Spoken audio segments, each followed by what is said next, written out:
Northern Catalonia is well known for its world-class rock climbing. But what's lesser known are the hundreds of long limestone ridges that ride the fine line between hiking and climbing. I love this type of adventure climbing. Not only is it physically demanding, but navigating and finding the right route can be particularly difficult. Then there's the key decisions to make. Do we bring a rope? What kind of shoes and backpack should we bring? It's these elements that make it especially good training for some of the mountaineering objectives that I have this winter. So my climbing partner Max and I are heading out to find a particularly long ridge with a fairly easy grade and excellent quality rock.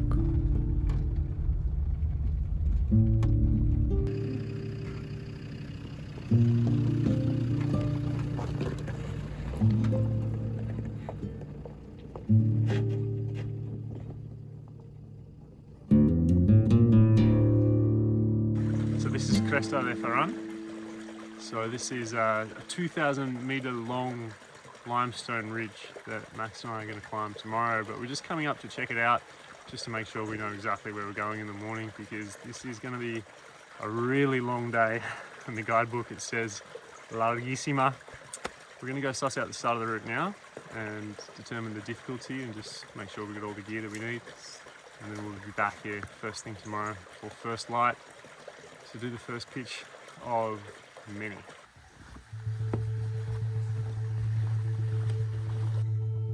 Because it's our first time here, we didn't want to make a long day even longer by getting lost trying to find the start of the climb.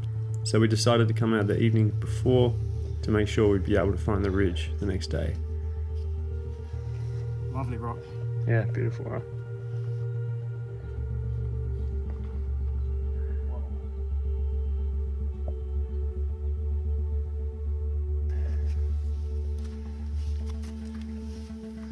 So, almost at the cave. Holy shit, that rock just went zooming past me. That's all good.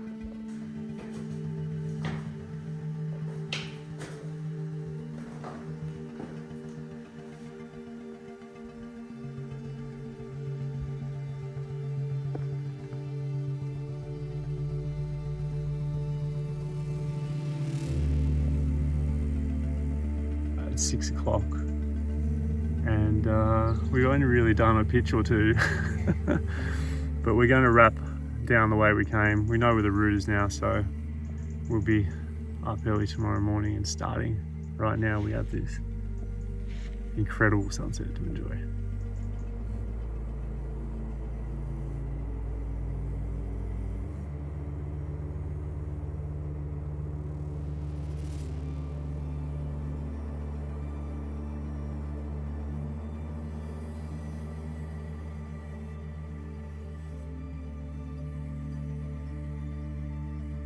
So, although we climbed up without ropes, down climbing is much harder than up climbing. So we're abseiling back down to the start. Chase has just gone down. I'm next.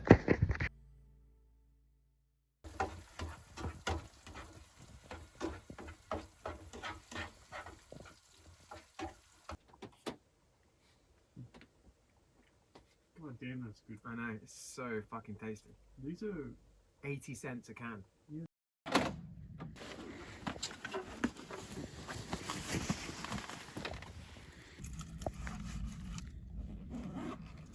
good to go. Ready? It's 7 o'clock, had a good night's rest. Hopefully we can have an easier job of finding the trail this morning. And I think by the time we get up there, there'll be just enough light and it'll be a really nice first couple of pitches. Although, can we call them pitches if we're if we're soloing it? Now, I'm not a great rock climber. It's not something I focus on. And honestly, soloing scares the hell out of me. But to me, this felt more like an exposed scramble than a rock climb. So with that time pressure in mind, we decided once more to keep the rope in the pack and rely on a slow, careful foot placement and the excellent quality of rock to ascend the ridge.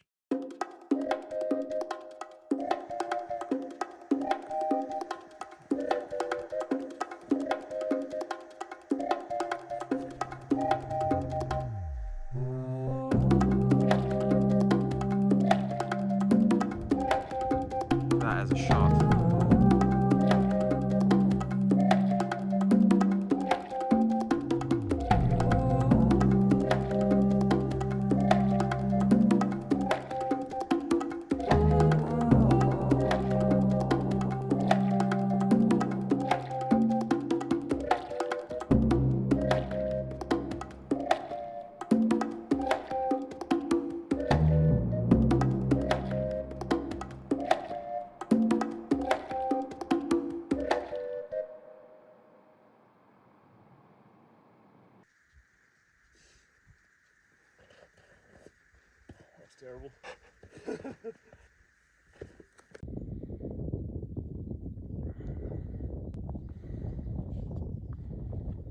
So I guess we've done the first ramp and the first section.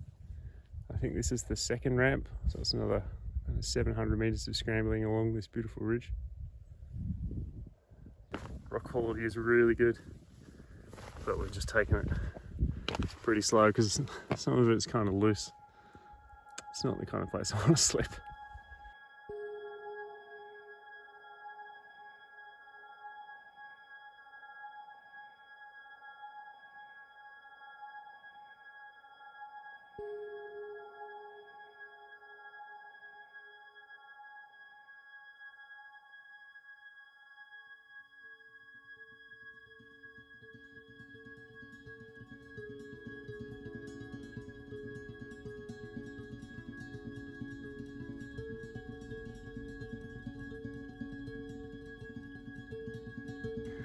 Time is it? 9:10. Still got a decent amount of climbing / scrambling to do. That's the end point here, that's where we're aiming for. In between here there's at least one rappel. Yeah, I don't know exactly, I think it's maybe after this next peak.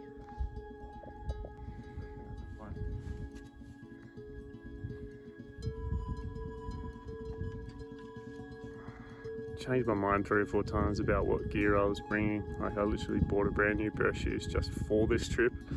I'm really stoked with them. They're like a Simond approach shoe. The grip is really good for like 110 bucks. So it looks like we're at the first rappel.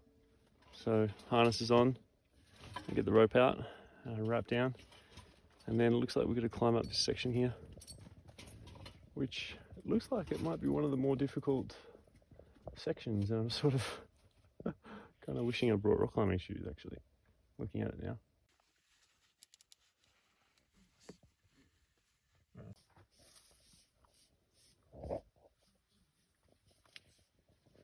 Alright, off you go.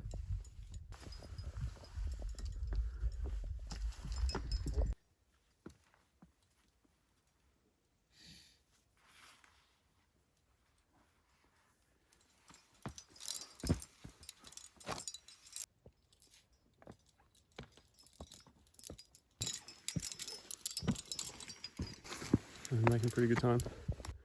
It's 11:15. We're basically at the top.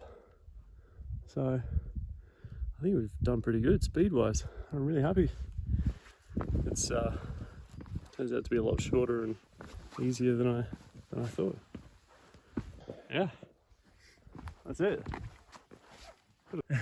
Actually smashed it. Started at 7 exactly. So it's like 4 hours to 4 hours for climb. We should be able to get back in like an hour and a half maybe. Yeah. Cool. Nice. Nice one. Catlins. We need a new flag up here, boys. I want to give a quick shout out to Ultimate Direction, who gave me this backpack. This is the Fastpack 20. It's the perfect size for a trip like this. It enables me to get the rope and the helmet and the harness and a little bit of food and everything. But I think the main thing that I really like about it is that it's got so many pockets. I can fit, I've got a camera here, water, a little tripod, my GPS, gels, sunscreen. Like, it's made to be worn on the go without stopping, so you can access stuff. And for me, and I'm constantly filming, it's perfect for me. So if you're after a Fastpack, or if you want to check it out, go and have a look at Ultimate Direction. Really, really, really good stuff.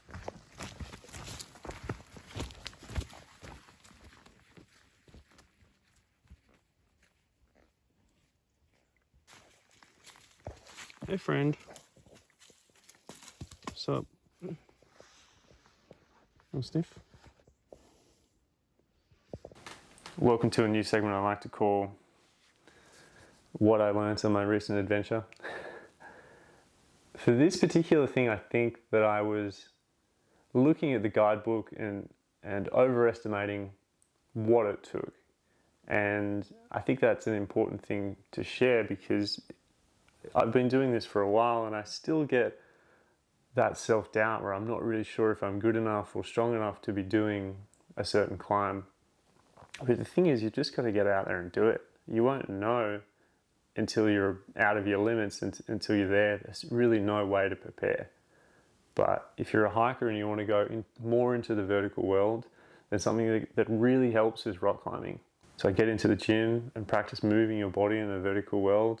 And when you learn to utilize your body in a more vertical plane, you become so much more comfortable with heights, and you become so much more comfortable in these type of ridges.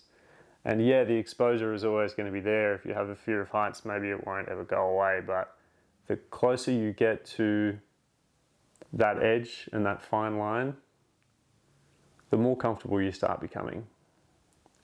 The other thing is, being present in the moment is difficult. For me, I was constantly filming on this trip, and I really like making these videos, but it does take away from the experience. So if you're new to the vertical world, maybe don't aim to film and capture the moment, and just be present. A large part of that is focusing on breathing. I just got finished with a friend last night doing a breathwork for hiking workshop, and in that workshop we go into the importance of breathing efficiently for hiking and how to do it. We dived into some of the science behind the breath, as well as sharing a few tips and some techniques and things you can get started with. So if you want to check out that, the link is in the description. I don't know whether this is a hike or a climb. I guess you can tell me. I don't think the labels really matter that much. It's up to the individual in the moment whether they want to call it what it is, whether they want to tie into a rope, or whether they want to solo it, so to speak. I'm not a huge fan of soloing. I had a really dear friend die a few years ago. I still miss him, and I still wish he was here. Be safe. I'll see you on the summit.